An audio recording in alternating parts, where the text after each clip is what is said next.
Hello everyone, welcome to my channel. I hope कि आप ठीक होंगे और आप अपनी स्टडी कर रहे होंगे जैसा कि हम बोलते हैं अपनी हर वीडियो में।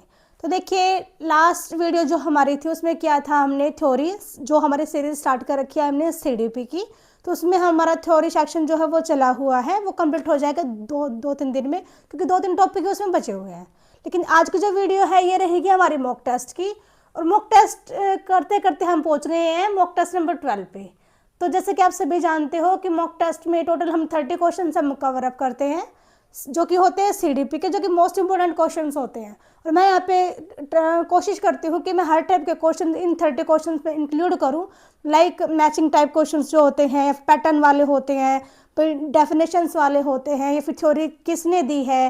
मतलब मैं ओवरऑल लेंथी क्वेश्चंस भी जो कि बहुत इंपॉर्टेंट है और बहुत ही पूछे जाते हैं एग्जाम में, तो मैं कोशिश करती हूँ कि मैं हर टाइप के क्वेश्चन यहाँ पे इंक्लूड करूँ ताकि आपकी हैबिट हो जाए इन क्वेश्चनों को सोल्व करने की। तो आज हम करते हैं अपना मॉक टेस्ट नंबर 12, जिसका फर्स्ट क्वेश्चन आपको यहाँ पे विजिबल होगा। Match the inclusive education terms with their meanings. एक साइड तो है इंक्लूसिव एजुकेशन के यहाँ पे कंसेप्ट दे रखे हैं, इनको हम मैच करेंगे इनके मीनिंग के साथ। ठीक है, फर्स्ट जो कॉलम है ये तो है इंक्लूसिव एजुकेशन का, और सेकेंड जो कॉलम है इसमें है इसके मीनिंग। तो इसको हम एक बार अच्छे से देख लेते हैं, पढ़ लेते हैं ऑप्शंस को कि किसको किसके साथ यहाँ पे हम मैच करेंगे। तो देखिए, आई होप कि आपको पूरा विजिबल होगा ये। तो देखिए, फर्स्ट है यहाँ पे इंक्लूजन। क्या होता है? समावेशी शिक्षा। देखिए, जो समावेशी शिक्षा होती है वो होती है एजुकेशन फॉर ऑल, सभी के लिए शिक्षा। मैं यहाँ पे डायरेक्ट हम आंसर पे बात करते हैं क्योंकि वीडियो काफ़ी लंबी चली जाती है, तो आपका भी टाइम वेस्ट नहीं होगा, इसलिए हम टू द पॉइंट बात करते हैं। ठीक है, क्योंकि रीडिंग तो आप खुद भी कर सकते हो, तो हम यहाँ पे थोड़ा टाइम को सेव करते हुए चलेंगे। ठीक है, तो इंक्लूजन मतलब क्या होता है? एजुकेशन फॉर ऑल, समावेशी शिक्षा की जब हम बात करते हैं तो हम बात करते हैं कि सभी के लिए शिक्षा, सभी के लिए हम इक्वल अपॉर्चुनिटीज़ लेके चलें, कि सभी को एजुकेशन के इक्वली सबको क्या मिले, अधिकार मिले, अपॉर्चुनिटीज़ मिले। ठीक है, नेक्स्ट है यहाँ पे मेन स्ट्रीमिंग।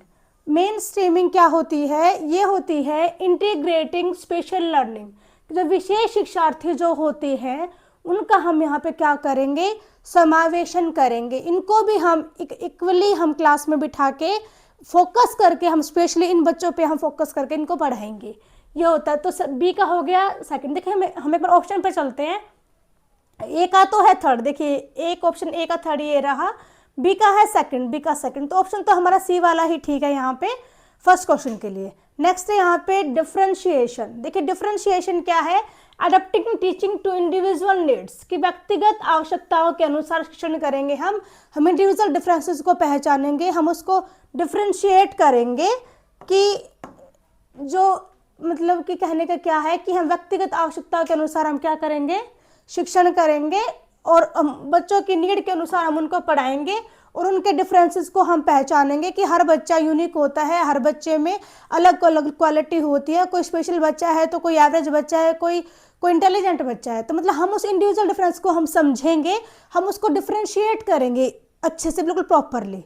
ठीक है, तो यहाँ पे जो थर्ड है इसका हो गया हमारा ए वाला फर्स्ट। ठीक है, लास्ट बचा हमारा अकोमोडेशन। अकोमोडेशन जो होता है वो होता है एडजस्टिंग क्लासरूम एनवायरनमेंट, कि कक्षा के वातावरण में हम अपने आप को कैसे एडजस्ट कर पाते हैं, क्या हम एडजस्ट कर पा रहे हैं या नहीं कर पा रहे हैं।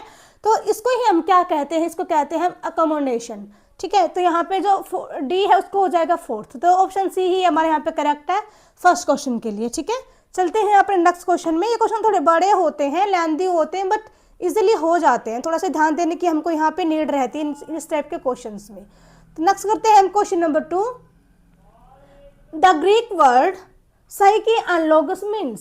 जो ग्रीक वर्ड होता है, ग्रीक वर्ड क्या, यहाँ पे हम बात कर रहे हैं साइकोलॉजी के लिए, क्योंकि जो साइकोलॉजी वर्ड है वो साइकी प्लस लोगोस से मिलके बना है, जो कि ये ग्रीक वर्ड है दोनों। ठीक है, तो इनका हमको मीनिंग बताना है। तो इनका मीनिंग क्या होता है?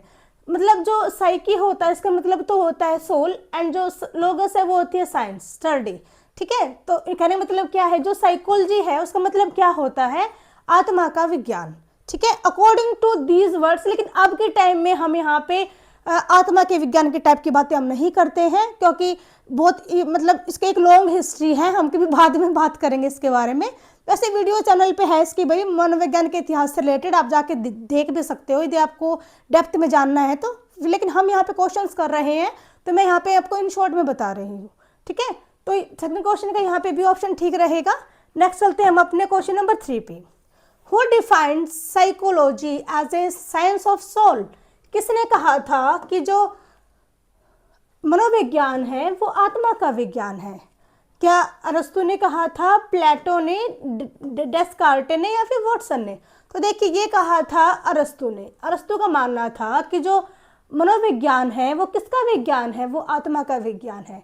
देखिए एग्जाम में इस तरह के क्वेश्चन पूछे जाते हैं, डायरेक्ट आपसे कंसेप्ट ही पूछ लेता है, तो यहाँ पे बच्चों कंफ्यूजन रहती है। एक ट्रिक है, देखिए यहाँ पे वही है कि आत्मा ए और ये अरस्तु ए, आप ऐसे भी इसको याद कर सकते हो कि फर्स्ट वर्ड मैच हो रहा है अरस्तु और आत्मा का ए, तो यहाँ पे मैचिंग आप करके इसको इजीली याद भी कर सकते हो, ठीक है। तो नेक्स्ट चलते हैं हम अपने क्वेश्चन नंबर 4 पे। Psychology become a separate science in? जो मनोविज्ञान है वो एक अलग से एक स्वतंत्र विषय के रूप में कब उभरा था, कब वो एक विज्ञान बन के हम सबके सामने आया था? देखिए ये हुआ था 1879 में, जब लिपजिंग के मतलब जब जो जर्मनी के लिपजिंग नामक स्थान पे मनोविज्ञान की एक लेबोरेटरी खोली गई थी सबसे पहले, तो वो हुआ था 1879 में। तो इसकी बदौलत ही जो लेबोरेटरी खोली थी, इसी तब से ही मनोविज्ञान को माने जाने लगा, एक अलग से अपना एक इंडिपेंडेंट साइंस के रूप में इसको जाने जाने लगा, ठीक है। तो फोर्थ का यहाँ पे भी ऑप्शन ठीक हो जाएगा। नेक्स्ट चलते हैं क्वेश्चन नंबर 5 की ओर। देखिए क्वेश्चन नंबर 5 है, who defined psychology as the study of behaviour in relation to environment? कि किसने कहा था कि मनोविज्ञान को पर्यावरण के संबंध में व्यवहार का अध्ययन भी इसको कहा था? तो ये किसने कहा था? ये कहा था वुडवर्थ ने, ठीक है। ये डायरेक्ट क्वेश्चन है, डेफिनेशन है, ठीक है। नेक्स्ट चलते हैं क्वेश्चन नंबर 6 पे। The main focus of modern psychology is? आधुनिक मनोविज्ञान का मुख्य केंद्र क्या है? जो हम बात कर रहे हैं आज के टाइम में मॉडर्न मनोविज्ञान के बारे में, मनोविज्ञान क्या है आज के टाइम में, तो वो क्या मानता है? क्या वो आत्मा का अध्ययन को मानता है, या फिर वो स्टडी ऑफ कॉन्शियसनेस, चेतना का अध्ययन मानता है, या फिर study of behaviour and mental process, या फिर स्टडी ऑफ अनकॉन्शियस माइंड?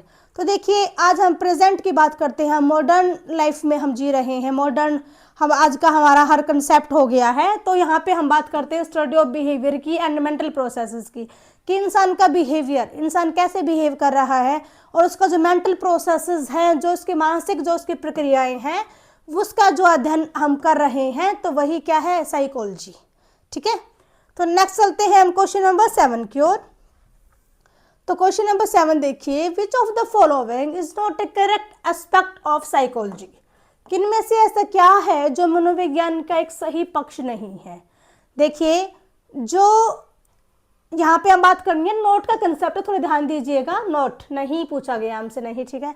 तो यहाँ पे जो ऑप्शन सी है वो हमारा ठीक है, क्योंकि इसमें क्या बोल रहे हैं, it's study super natural power, कि हम बात कर रहे हैं कि कुछ सुपर नेचुरल पावर होती है और उसका हम यूज़ करके हम इंसान के बिहेवियर को जान पाते हैं, जान सकते हैं, ठीक है। लेकिन ये बिल्कुल रॉन्ग है, ऐसा कुछ नहीं होता सुपर नेचुरल पावर, और खासकर यहाँ पे साइकोलॉजी में तो ऐसा कुछ भी नहीं होता है।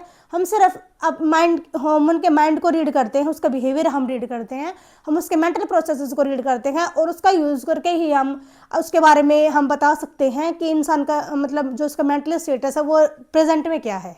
तो यहाँ पे सुपर नेचुरल नाम की चीज़ यहाँ पे साइकोलॉजी में नहीं होती है, ठीक है। तो यहाँ पे सी ऑप्शन रहेगा हमारा करेक्ट, क्योंकि हमसे यहाँ पे नोट पूछा गया था, कौन सा नहीं है। ओके, नेक्स्ट चलते हैं क्वेश्चन नंबर 8 की तरफ। क्वेश्चन नंबर 8 देखिए, psychology help a teacher to? कि मनोविज्ञान जो है वो शिक्षक की सहायता करती है, ठीक है, क्या करने में?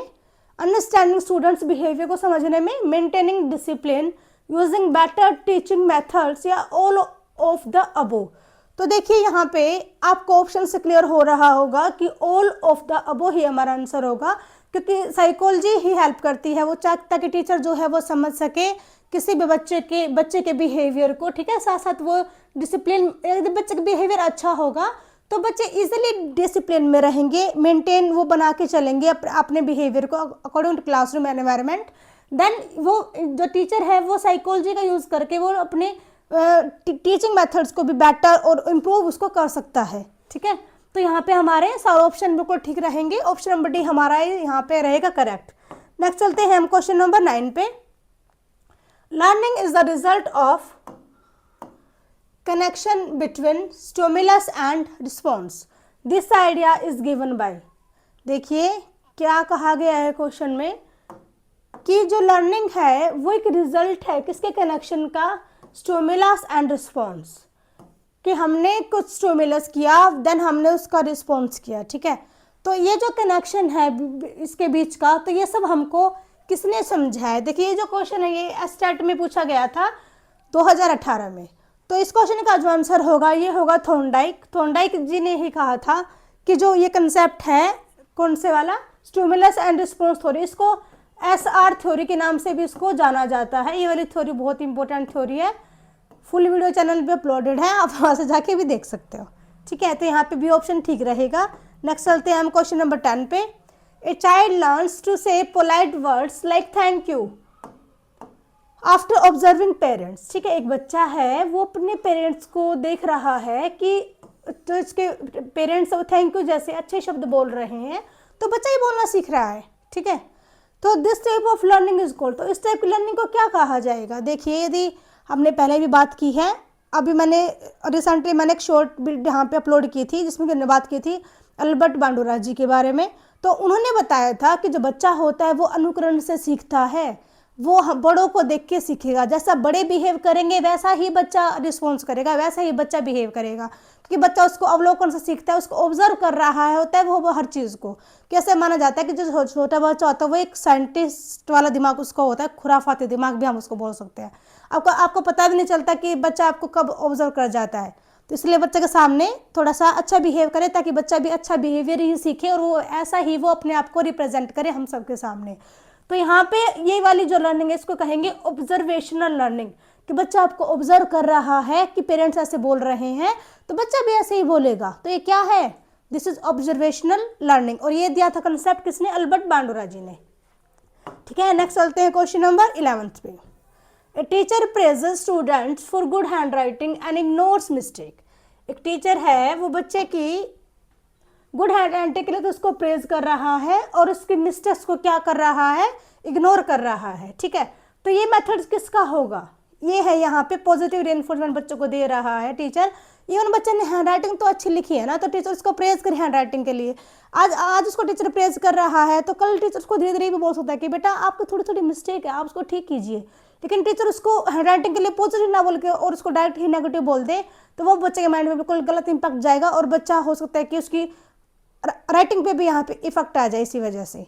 तो यहाँ पे हम कोशिश करेंगे कि हम उसकी मिस्टेक को थोड़ा सा इग्नोर करके चलें, क्योंकि बच्चा इवन हैंड राइटिंग तो बच्चा अच्छी लिख रहा है ना इसी वजह से। तो ये रहेगा हमारा पॉजिटिव रेनफोर्समेंट, इसको कहेंगे कि यहाँ पे टीचर बच्चों को क्या कर रहा है, मोटिवेट कर रहा है उसकी गुड हैंड राइटिंग के लिए। ओके, नेक्स्ट चलते हैं क्वेश्चन नंबर 12 पे। A student who learn best through music and rhythm has which types of intelligence. एक बच्चा है वो सीखता है म्यूजिक से और रिदम से। जब हम बच्चे को पोएम दिखाते हैं, बच्चे पोएम सुनते हैं, क्योंकि आजकल तो स्मार्ट बोर्ड सारे क्लासेस में आ गए हैं, तो टीचर स्मार्ट बोर्ड पे प्ले कर रहा है वीडियो, तो बच्चा वहाँ से अच्छे से सीख रहा है चीज़ों को। तो क्या है, बच्चा यहाँ पे म्यूजिक से सीख रहा है, रिदम से सीख रहा है। तो मतलब कहने का क्या है कि ये बच्चे की यहाँ पे इंटेलिजेंस जो है वो किस टाइप की है, क्योंकि जो हार्वर्ड गार्डनर थे उन्होंने इंटेलिजेंस के टोटल 9 टाइप बताए थे। तो 9 टाइप में से यहाँ पे जो बच्चा यूज़ कर रहा है वो यूज़ कर रहा है म्यूजिकल इंटेलिजेंस, बच्चा यहाँ पे अपनी यूज़ कर रहा है। बाकी जो ये इंटेलिजेंस के टाइप उन्होंने बताए थे ये भी इंटेलिजेंस के टाइप ही हैं, जिनमें कि अलग अलग कैटेगराइज करके भी हम मतलब बच्चे की क्वालिटीज़ को देख के हम पता कर सकते हैं कि बच्चे में कौन से टाइप की इंटेलिजेंस है। क्वेश्चन में यहाँ पे यूज़ किया गया है म्यूजिक वर्ड्स को और रिदम बच्चा यूज़ कर रहा है, तो हम जाएंगे यहाँ पे म्यूजिकल के साथ। ओके, नेक्स्ट चलते हैं क्वेश्चन नंबर 13 पे। A teacher gives small achievable goals to keep students engaged and confident। कि एक टीचर क्या कर रहा है, बच्चों को छोटे छोटे क्या कर रहा है, स्मॉल अचीवेबल गोल दे रहा है कि बच्चे उसको अचीव कर ले। छोटे छोटे बच्चों को वो क्या दे रहा है, टास्क दे रहा है करने के लिए। ठीक है, तो कीप स्टूडेंट एंगेज, बच्चों को बिजी रखने के लिए। ठीक है, और बच्चों को कॉन्फिडेंट बनाने के लिए। तो ये यहाँ पे क्या दिखा रहा है, ये किसका एग्जाम्पल है, तो देखिए ये यहाँ पे एग्जाम्पल है इंट्रिंसिक मोटिवेशन, कि बच्चों को वो आंतरिक रूप से क्या कर रहा है, प्रेरणा दे रहा है, मोटिवेट कर रहा है, कि बच्चों को ये लगे आज बच्चे छोटे छोटे कंसेप्ट को सोल्व कर रहे हैं, कल वही बच्चे बड़े कंसेप्ट को भी सोल्व करेंगे, क्योंकि टीचर उनको इन स्मॉल स्मॉल अचीवेबल गोल का यूज करके टीचर उनको बिल्कुल कॉन्फिडेंट बच्चा बना देगा, और कल वही बच्चे बहुत बड़े कंसेप्ट को भी इजीली सोल्व कर जाएंगे, क्योंकि उनमें जो कॉन्फिडेंस का लेवल है वो एक अपर लेवल पे पहुंच चुका होता है। ओके, नेक्स्ट चलते हैं हम क्वेश्चन नंबर 14 पे। क्वेश्चन नंबर 14 देखिए, अकॉर्डिंग टू पियाजे which stage is characterised by egocentrism, कि कौन सी ऐसी पियाजे के अनुसार जो अवस्था है जिसमें कि अहम केंद्रिता होती है, मतलब कि बच्चा सिर्फ अपने आप को ही तवज्जो देता है, वो किसी और के बारे में नहीं सोचता है। तो ऐसा कौन सा स्टेज बताइए होता है, प्री ऑपरेशनल स्टेज, जो कि होती है 2 से 7 ईयर्स एज, जिसमें होती है जो बच्चे होते हैं ये सिर्फ अपने आप को ही तवज्जो देते हैं, किसी और के बारे में ज़्यादा नहीं सोचते हैं। ठीक है, नेक्स्ट चलते हैं क्वेश्चन नंबर 15 पे। Operant conditioning theory is given by, जो ये थ्योरी है ये किसने दी थी, बात है यहाँ पे इस क्वेश्चन के बारे में। तो ये देखिए ये दी थी B.F. स्किनर जी ने, और ये उन्होंने दी थी 1938 में। कब दी थी, 1938 में B.F. स्किनर ने। ओके, कंसेप्ट वाला क्वेश्चन है। चलते हैं नेक्स्ट क्वेश्चन की तरफ।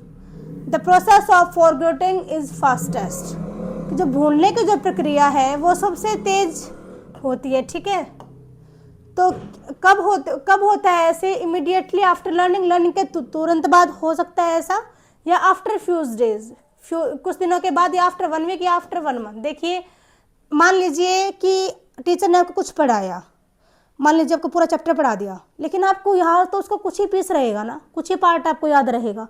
तो वो क्या हुआ, जैसे टीचर ने कुछ पढ़ाया और इमीडिएटली आपका आधी चीज़ जो आपको याद, मतलब टीचर ने सिखाई, वो आपके माइंड से क्या होगी, उड़ गई।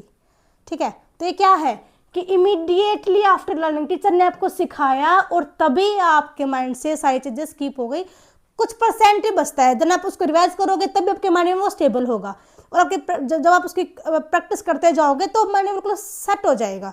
लेकिन जब टीचर पढ़ाता है, पढ़ाने के तुरंत बाद पूरा सेट माइंड में नहीं होता है कोई भी कंसेप्ट। प्रैक्टिस और कंटिन्यूसली प्रैक्टिस ही उस चीज़ को हमारे माइंड में बिल्कुल सेट कर सकती है। ठीक है, तो यहाँ पे ए ऑप्शन है वो बिल्कुल ठीक रहेगा हमारा इस क्वेश्चन के लिए। नेक्स्ट चलते हैं क्वेश्चन नंबर 17 पे। According to Vygotsky learning occur in, Vygotsky के अनुसार अधिगम होता है, कहाँ पे होता है अधिगम, एकांत में अधिगम करेंगे हम, आइसोलेशन में, या सोशल इंटरेक्शन में, या फिर ट्रायल एंड एरर। और एक ऑप्शन हो रहा है यहाँ पे, 1 मिनट रुकिए, नेक्स्ट पेज पे स्क्रॉल करना पड़ेगा, रीइंफोर्समेंट। लेकिन जो हमारा आंसर है यहाँ पे वो ऑप्शन बी ही है, सोशल इंटरेक्शन, क्योंकि सोशल कल्चरल थ्योरी इन्होंने दी थी जो कि बहुत ही इंपॉर्टेंट थी, और इन्होंने सोशल इंटरेक्शन को ही बहुत इंपॉर्टेंट यहाँ पे अपना एक की कंसेप्ट मान के ये इन्होंने थ्योरी को आगे बढ़ाया था, कि सोशल इंटरेक्शन के जरिए ही इनका मानना था कि लर्निंग बहुत अच्छे तरीके से हो सकती है। बच्चा सोशल कंडीशंस में ही, एक एनवायरनमेंट में ही बच्चा है, ऐसे में ही बच्चा अच्छे से लर्निंग कर सकता है, और जो वो सीखता है ना सोशल होके, वो लर्निंग उसको काफ़ी लंबे टाइम तक माइंड में बिल्कुल फिक्स हो जाती है, क्योंकि बच्चा खुद से सीखता है इसी वजह से। ठीक है, नेक्स्ट चलते हैं क्वेश्चन नंबर 18 पे। The best method to understand child behaviour is, यदि हम बच्चे के बिहेवियर को समझना चाहते हैं तो सबसे अच्छा तरीका क्या होगा, ऑब्जर्वेशन, इंट्रोस्पेक्शन, एक्सपेरिमेंटेशन, इंटरव्यू। देखिए सबसे अच्छे यदि हम एक छोटे बच्चे के माइंड को हम पढ़ना चाहते हैं, एक चाइल्ड के माइंड को हम पढ़ना चाहते हैं, तो ऑब्जर्वेशन ही एक ऐसा तरीका है जिसका हम यूज़ करके हम बच्चे को ऑब्जर्व करेंगे कि बच्चा क्या सीख रहा है, बच्चा क्या कर रहा है, तो उसका यूज़ करके ही हम बच्चे को अच्छे से उसके माइंड को हम पढ़ सकते हैं। ठीक है, नेक्स्ट चलते हैं क्वेश्चन नंबर 19 पे। क्वेश्चन नंबर 19 देखिए, तबुला रासा, जो तबुला रासा जो कंसेप्ट है इसका क्या अर्थ होता है, जो ये वर्ड है। सबसे पहले हम बात करते हैं कि ये जो कंसेप्ट है दिया किसने था। बहुत इंपॉर्टेंट क्वेश्चन है, एग्जाम में बार बार पूछा गया ये वाला जो क्वेश्चन है। ठीक है, मैं इसको मार्क कर रही हूँ, ये क्वेश्चन बहुत ही इंपॉर्टेंट है एग्जाम के परस्पेक्टिव से। तो ये जो कंसेप्ट है दिया था किसने, जॉन लॉक ने। ठीक है, कंसेप्ट याद रखना, नेम याद रखना, क्योंकि क्वेश्चन एग्जाम में क्वेश्चन बहुत बार पूछा गया है। कंसेप्ट कब दिया था, इन्होंने दिया था 1960 में, इनकी एक बुक पब्लिश हुई थी, उस बुक के अंदर उन्होंने इस वाले कंसेप्ट को दिया था। ठीक है, और इसका जो मीनिंग होता है वो क्या होता है कि mind as a white paper, कि जो बच्चा होता है जब वो जन्म लेता है तो उसका जो दिमाग होता है वो एक कोरी स्लेट, एक ब्लैंक पेपर के जैसे होता है। ठीक है, अब हम पे डिपेंड करता है कि हम उस कोरी स्लेट में क्या ऐड कर रहे हैं, अपने बिहेवियर से, अपने मतलब रहन सहन से। जैसा हम बच्चों को सिखाएंगे बच्चा वैसे ही सीखेगा, क्योंकि बच्चा जो होता है वो एक कोरी स्लेट के समान होता है। ठीक है, तो यहाँ पे देखिए 3 कंसेप्ट आपको पता चल गया कि यह कंसेप्ट दिया था जॉन लॉक ने, कब दिया था, और इस टबुला रासा का मीनिंग क्या होता है। एक क्वेश्चन से हमने यहाँ पे 3 क्वेश्चन को कवर कर लिया है। नेक्स्ट चलते हैं हम क्वेश्चन नंबर 20 पे। द लॉ ऑफ इफेक्ट में भी ये क्वेश्चन हम पहले वीडियो में कर चुके हैं, दोबारा से आ गया, कोई नहीं, कर लेते हैं। द लॉ ऑफ इफेक्ट जो कॉन्सेप्ट है ये दिया है थॉर्नडाइक ने। ठीक है, पहले हम इस बारे में बात कर चुके हैं। तो चलते हैं अपने अगले क्वेश्चन पे।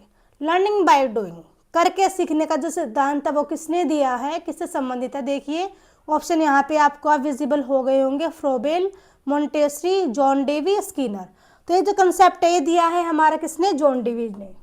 ठीक है, करके सीखना जो कंसेप्ट है दिया है जॉन डेवी ने। तो ऑप्शन सी यहाँ पे क्या रहेगा, करेक्ट। इनका मानना था कि बच्चे जो चीज़ खुद से करके सीखेंगे वो सबसे बेस्ट होता है, क्योंकि वो बच्चों के क्या रहता है, माइंड में बिल्कुल सेट हो जाता है। ठीक है, तो नेक्स्ट चलते हैं क्वेश्चन नंबर 22 पे। रेनफोर्समेंट स्ट्रेंथन, जो रेनफोर्समेंट होता है वो किसे मजबूत करता है। देखिए हम बच्चों को पुनर्बलन दे रहे हैं तो किसको वो क्या करेगा, मजबूती देगा, किसको वो मजबूत करेगा।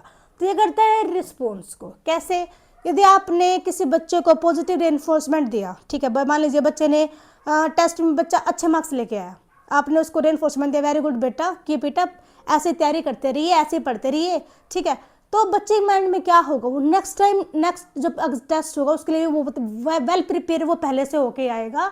वो अच्छा रिस्पॉन्स के लिए वो क्या करेगा, उसका बिहेवियर उसको मतलब पुश करेगा कि अच्छे से तैयारी करो, ताकि जब अच्छे टेस्ट में मार्क्स आएंगे तो टीचर दोबारा से मेरे को मतलब मेरी तारीफ करेगा, मेरे को प्रेज करेगा टीचर। तो ये क्या है, वो उसके रिस्पॉन्स को ही क्या कर रहा है, एक मजबूती दे रहा है, यदि हम बच्चे को मोटिवेट कर रहे हैं तो। ठीक है, तो यहाँ पे ऑप्शन क्या रहेगा, बिल्कुल ठीक रहेगा। नेक्स्ट चलते हैं क्वेश्चन नंबर 23 पे। The first step of learning process is, जब हम कुछ चीज़ सीखते हैं तो उसका सबसे पहला स्टेप क्या होता है। तो देखिए सबसे पहला स्टेप जो होता है वो होता है टेंशन। यदि हम कुछ सीखना चाहते हैं और हमारा फोकस ही वहाँ पे नहीं है, हमारा ध्यान ही वहाँ पे नहीं है, तो चाहे आप कुछ भी कर लो आप सीख ही नहीं सकते। ठीक है, सबसे मेन होता है फोकस, कि हमारा ध्यान कहाँ है, क्या हम उस चीज़ को लेके हम अटेंटिव हैं, हमारे अटेंशन वहाँ पे है जो हम सीखना चाहते हैं। तो यहाँ पे जो ऑप्शन डी है वो हमारा रहेगा करेक्ट। नेक्स्ट चलते हैं क्वेश्चन नंबर 24 पे। ओके, देखिए 24 क्वेश्चन हमारा ये है। तो इंटेलिजेंस जो है, जो बुद्धि है, वो क्या होती है। ठीक है, ये हमारा यहाँ पे कंसेप्ट है। तो देखिए जो इंटेलिजेंस होती है वो इनबोर्न एबिलिटी होती है किसी भी इंसान की, कि जो कि उसको अपनी जन्मजात ये क्षमता होती है। ठीक है, इसको हम इनहेंस कर सकते हैं अपने एनवायरनमेंट से, लेकिन ये जो इंटेलिजेंस, जो पावर हमारे माइंड जो होता है, कहते हैं ना उसका दिमाग ज़्यादा तेज है, मेरा तो इतना नहीं है। तो ये क्या है, वो एक इनबोर्न एबिलिटी है जो कि उसको अपने पेरेंट्स से, उसको हेरिडिटरी से मिली है। ठीक है, लेकिन हम इसको इनहेंस कर सकते हैं, ये कम भी हो सकती है, ज़्यादा भी हो सकती है, लेकिन वो एक फैक्टर होता है जिसको अफेक्ट करता है, वो होता है एनवायरनमेंट फैक्टर, जो कि बहुत ज़्यादा अफेक्ट करता है इस चीज़ को। यदि आप मान लीजिए आपकी जो इंटेलिजेंस पावर है वो अच्छी है, एबिलिटी अच्छी है, लेकिन जो आपका आसपास का एनवायरनमेंट है, जहाँ पे आप स्कूल में जा रहे हो या फिर जहाँ पे आप कॉलेज में जा रहे हो, वो एनवायरनमेंट नहीं है, वहाँ पे आपको ऐसे मतलब ऐसा कुछ नहीं मिल रहा है कि जिससे कि आपका जो इंटेलिजेंस लेवल है वो और ज़्यादा बढ़े, तो वहाँ पे वो कम होनी स्टार्ट हो जाएगी। मतलब कि एक अफेक्ट आएगा उसके ऊपर, इंटेलिजेंस की एबिलिटी के ऊपर। ठीक है, नेक्स्ट चलते हैं हम यहाँ पे क्वेश्चन नंबर 25 पे। क्वेश्चन नंबर 25 देखिए यहाँ पे है प्रोजेक्टिव टेक्निक से रिलेटेड। हमको बताना है कौन से यहाँ पे प्रोजेक्टिव टेक्निक नहीं है। ठीक है, नहीं वाला कंसेप्ट है, ध्यान दीजिएगा। तो यहाँ पे नहीं है वो पूछा गया हमसे कि कौन सी यहाँ पे प्रोजेक्टिव टेक्निक नहीं है। तो देखिए जो मिनीसोटा मल्टी पर्सनैलिटी इन्वेंटरी इसकी फुल फॉर्म है, तो ये यहाँ पे प्रोजेक्टिव टेक्निक नहीं है। बाकी जो तीनों हैं, रोशाइंक blow test, thematic apperception test और सेंटेंस कॉम्प्लीशन टेस्ट, ये तीनों ही टेस्ट जो है ये प्रोजेक्टिव टेस्ट हैं जो कि पर्सनैलिटी के लिए डिज़ाइन किए गए हैं। यदि हम किसी भी इंसान की पर्सनैलिटी को समझना चाहते हैं, उसको जानना चाहते हैं, तो हम उसको क्या करते हैं, हम इन टेस्ट की हेल्प से हम वहाँ उसकी पर्सनैलिटी को जान सकते हैं। लेकिन जो हमसे नहीं पूछा गया है तो यहाँ पे MMPI Minnesota multi personality inventory, ये इसका फुल नेम है, जो कि यहाँ पे नहीं है। ओके, नेक्स्ट चलते हैं क्वेश्चन नंबर 26 पे। देखिए जोन ऑफ प्रॉक्सिमल डेवलपमेंट, ये जो क्वेश्चन है ना, ये मान लो आपकी बहुत इंपॉर्टेंट है, क्योंकि इस क्वेश्चन मतलब इस क्वेश्चन की लैंग्वेज को घुमा देता है। जो एग्जामिनर है वो आपसे बार बार इस क्वेश्चन को पूछता है, और ये क्वेश्चन जो है वो बहुत इजी, एक बार अच्छे से समझ लोगे ना तो माइंड में सेट हो जाएगा। तो यहाँ पे सिर्फ ये बताना है कि दिया किसने है। तो ये जो कंसेप्ट है ये दिया है वाइगोत्स्की ने, ठीक है। और ये ZPD होता है कि है दोनों प्रॉक्सिमल डेवलपमेंट। देखिए एक बच्चा है, मान लीजिए ये एक बच्चा है, ठीक है, ये एक बच्चा है, ठीक है, वो कुछ सीखना चाहता है अकेला, ठीक है, अकेला सीख रहा है। और एक है कि हम उसको हेल्प भी कर रहे हैं, ठीक है, यहाँ से उसको कुछ सपोर्ट हम दे रहे हैं, ठीक है, कि बच्चा थोड़ा सा सीख जाए, अच्छे से बच्चा सीख जाए, ठीक है। तो एक बच्चा खुद से सीख रहा है, एक वो हेल्प से सीख रहा है।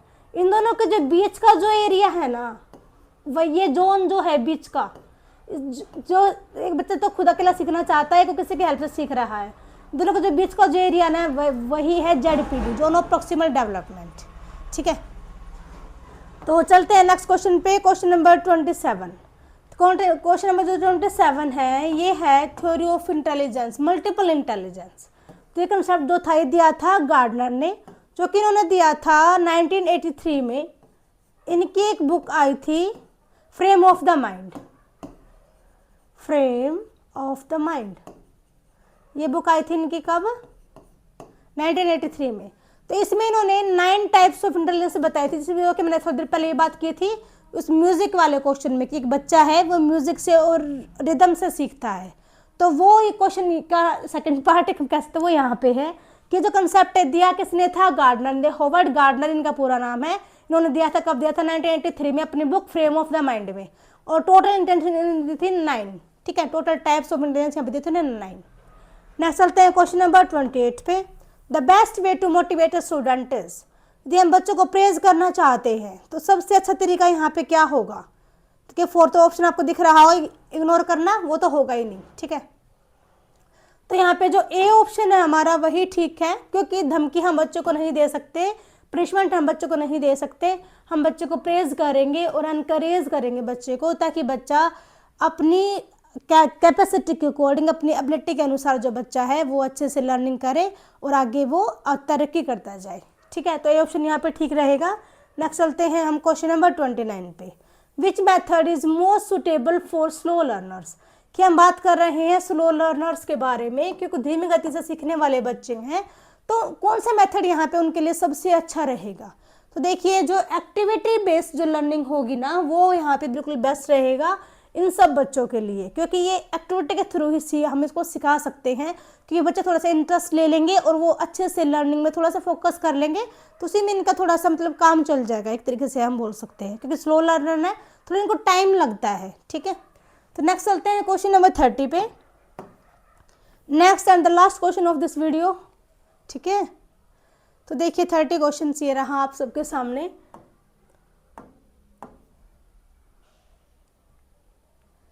A teacher noticed that one of her students learned better through diagrams, flowchart and visual rather than reading test, ठीक है। ये क्वेश्चन भी वही है जो हमने बात किया था, हॉवर्ड गार्डनर के से रिलेटेड ही है ये वाला क्वेश्चन भी, कि एक बच्चा है, टीचर नोटिस कर रहा है, एक बच्चा है वो लर्न कर रहा है कैसे, डायग्राम से, फ्लो चार्ट से, विजुअल से, ठीक है, बजाय कि रीडिंग टेक्स्ट सॉरी, कि वो मतलब पाठ पढ़ने से ज़्यादा वो फोकस कर रहा है सीखने से, कैसे वो सीख रहा है, यूज़ कर रहा है डायग्राम्स का, फ्लो चार्ट का और विजुअल्स का, ठीक है। तो according to Howard Gardner theory of multiple intelligence theory, जो हमने बात की थी अभी इसके बारे में, is dominant in this student. तो यहाँ पे जो इसका जो सिद्धांत है इनका ये, तो यहाँ पे कौन सी इंटेलिजेंस यहाँ पे शो हो रही है, यदि हम बात कर रहे हैं विजुअल्स की, बच्चा जो है वो चीज़ों को देख के सीख रहा है, डायग्राम्स को, चार्ट को, मॉडल्स को, विजुअल देख के बच्चा सीख रहा है। तो यहाँ पे बच्चा देख रहा है विजुअल से, तो आपको यहाँ पे विजिबल है, विजुअल स्पेटल इंटेलिजेंस यहाँ पे है, दृश्य स्थानिक जो इंटेलिजेंस होती है, जो बुद्धि होती है, उसका यहाँ पे बच्चे में ये वाली जो बुद्धि है वो बुद्धि है, और इसके चलते ही यहाँ पे बच्चा ऐसे सीख रहा है चीज़ों को, क्योंकि बच्चे के पास कैसी बुद्धि है, विजुअल स्पेटल इंटेलिजेंस, ठीक है।